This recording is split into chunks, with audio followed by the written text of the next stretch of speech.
Station master সহ এখানে নিয়ম শৃঙ্খলার ভাবে ট্রেন চলাচল, যাত্রীদের সুবিধা, যাত্রীদের সেবা আদায় লক্ষ্যে আজকের এই মানববন্ধন কর্মসূচিতে আমাদের এলাকার বিশিষ্ট ব্যক্তিবর্গ আছে, বিশেষ করে আমার ছোট ভাই কামরুজ্জামান বাদল, আপনারা যারা উপস্থিত আছেন, বিভিন্ন মিডিয়া, আমি যাদেরকে চিনি, নরসিংদীর অত্যন্ত বিভিন্ন পত্র পত্রিকা, ইলেকট্রিক এবং প্রিন্ট মিডিয়ার অত্যন্ত সুনামধন্য সংবাদ নরসিংদী জেলার থেকে স্টাফ রিপোর্টার বলে তারা এখানে উপস্থিত আছেন।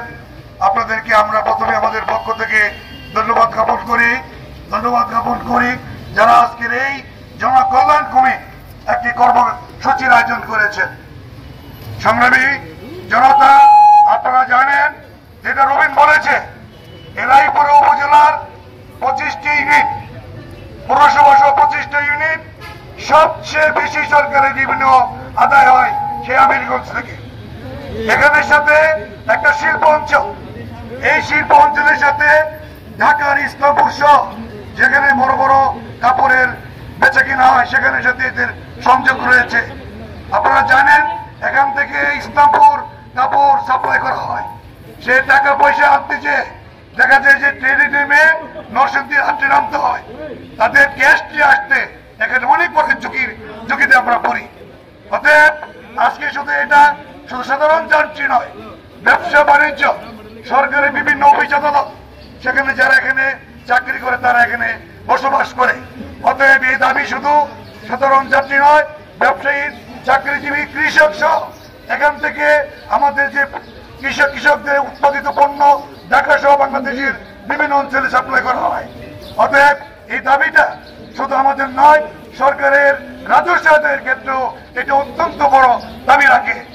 অতএব আজকে যেটা আমার ছোট ভাই বাদল বলেছে, এমন একটি তথ্য প্রযুক্তি যুগে যেখানে সরকার দিন দিন মানুষকে উন্নত যোগাযোগ সাথে সংযুক্ত করছে, সেখানে আমাদেরকে তারা বঞ্চিত করছে। এরা কারা? বিগত ফাঁসির সরকার, ব্রিটিশ সরকারের ষড়যন্ত্রের কারণে এই অঞ্চলের প্রায় 8 লক্ষ লোককে বঞ্চিত করার একটা হীন প্রয়াস আমি মনে করি। নতুবা সরকার এখানে কোটি কোটি টাকা ব্যয় করে স্টেশন করেছে, লাইন বর্তন করেছে, যেটা নিয়ে বাংলাদেশের বাণিজ্যিক রাজধানী সেটাকে বলা হয় চট্টগ্রাম হচ্ছে এই লাইন। আজকে যদি আমরা এই ছেলেরা যে কর্মসূচি গ্রহণ করেছে, অত্যন্ত ভদ্র, আইনের প্রতি শ্রদ্ধা, শান্তিপূর্ণ ভাবে তারা আজকে গত 3 মাস যাবৎ এই কর্মসূচি তারা পালন করছে। আজকে আমরা যারা আছি নেতৃবৃন্দ এলাকার, আমরা আজকে লজ্জিত তাদের কাছে, তারা এই বিষয়টা তাদের নজরে এসেছে, তারা আমাদেরকে আহ্বান জানিয়েছে, আমরা এসেছি, আমরা যুক্ত হয়েছি। আজকে মনির বলেছে যে আমরা এখানে এটা জেলা প্রশাসক মহোদয়, এই জেলার গার্জিয়ান, ওনার বরাবরে আবেদন করে মাননীয় যোগাযোগ উপদেষ্টা সহ সচিব ডিআরও, ডিআরএম, যার যত প্রকার রেলের কর্মকর্তা আছেন, সচিব মহোদয়কে কপি দেওয়া হয়েছে। আমরা এই কপিগুলো আমরা খোঁজ দেব এবং আজকে আমার পক্ষ থেকে প্রস্তাব থাকবে যারা এই কর্মসূচি আয়োজন করেছে, আগামী মঙ্গলবার আমাদের জেলা প্রশাসক মহোদয়ের সাথে আমরা কয়েকজন দেখা করব, দেখা করে আপনাকে ব্যক্তিগতভাবে এই বিষয়টা আমরা অভিহিত করব। করার পরে ওনাকে আমরা সময় দিব, সময় অনুরোধ করবো যে এতদিনের ভিতরে এইটা আমরা সমাধান চাই, নতুবা আমরা যে কর্মসূচি বলা হয়েছে আগামী 15 দিনের ভিতরে এটা কঠোর কর্মসূচি এখানে নেওয়া হবে।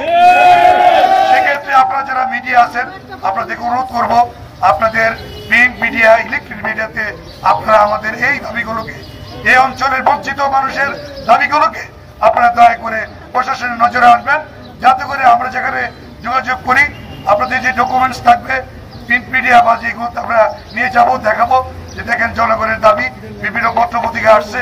কারণ আজকে যে কোনো সমস্যা, যে কোনো প্রচার প্রকাশের জন্য প্রিন্ট মিডিয়া এবং ইলেকট্রিক মিডিয়ার কোনো বিকল্প নাই।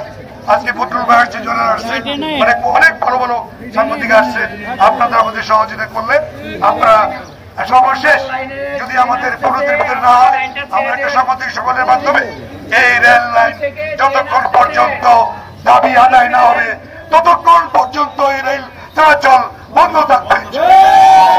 সেখানে একটা মোটা যেটা বাদল বঙ্গবন্ধু বলেছে, চুরির জন্য লক্ষ লক্ষ লোকের স্বার্থ নষ্ট হইতে পারে না। চোর চোর যারা চুরি করে তারা বাংলাদেশের সব থেকে চোর। আমরা জেনে খুশি হবেন এই স্টেশনটি একমাত্র স্টেশন যে কোনো আন্দোলন সংগ্রামে অত্যন্ত নিরাপদ ছিল। এখানে কোথাও সরকারের কোনো সম্পত্তি ক্ষয়ক্ষতি হয় নাই। কি অপরাধে এই অঞ্চলের কি মানুষের কি অপরাধ এখান থেকে এগুলি ক্লোজ করা হয়েছে। আমরা মনে করি বিগত সরকারের এগুলি বিশেষ চিন্তা, এগুলি তাদের একটা স্বার্থের চিন্তা।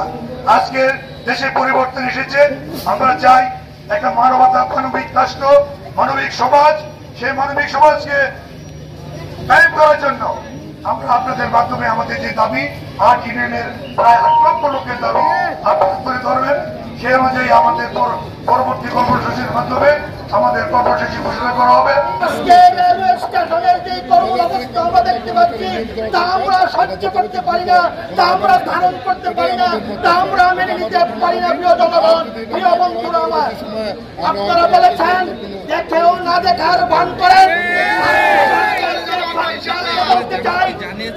যদি না দেখার ভান করেন কিভাবে দেখাতে হয় আমেরিকান ইউনিয়নবাসীরা জানে, সেটা বুঝে দিতে চিন্তা করতে পারেন।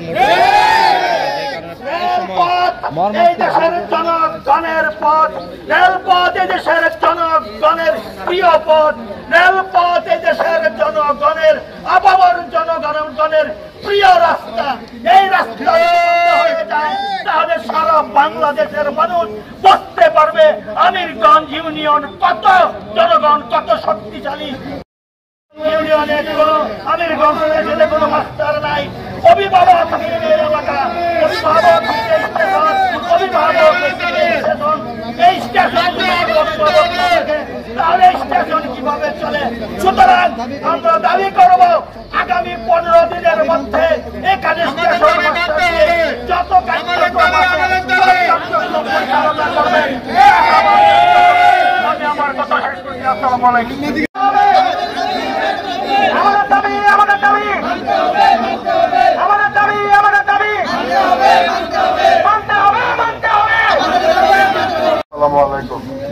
প্রথমে ধন্যবাদ জানাই প্রিন্ট মিডিয়া বা ইলেকট্রনিক মিডিয়ার সাংবাদিক ভাইদেরকে যারা এখানে উপস্থিত হয়েছেন।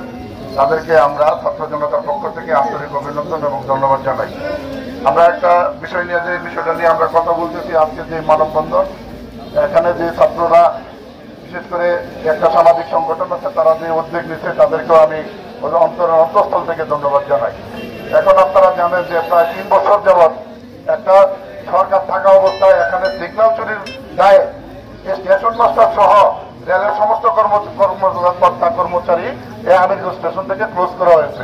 এখানে এখন শুধু একটা খালাসি থাকে, আর সে বিভিন্ন দোকান থেকে ওই যে টাকা টুকা এগুলো ওঠানোর পরে আর বাদে রেলের মধ্যে কোনো লোক নাই। এই রেলের লোক না থাকার কারণে, স্টেশন মাস্টার না থাকার কারণে প্রতিনিয়ত বিভিন্ন ধরনের দুর্ঘটনা এখানে ঘটতেছে, কিন্তু কেউ প্রতিবাদ করতেছে না। এর আগে বিভিন্ন জাতীয় টেলিভিশনে, ইলেকট্রনিক্স মিডিয়া সহ বিভিন্ন পত্র পত্রিকায় এই ব্যাপারে লেখালেখি হয়েছে, আমরাও লেখালেখি করছি, কথা বলছি, কিন্তু কোনো কাজ হয় নাই। তারপরে এই যে এখন তারা যে রেল মন্ত্রণালয় সহ বিভিন্ন জায়গায় এই দরখাস্ত আকারে, অ্যাপ্লিকেশন আকারে দেওয়া হয়েছে যাতে অতি দ্রুত এখানে স্টেশন মাস্টার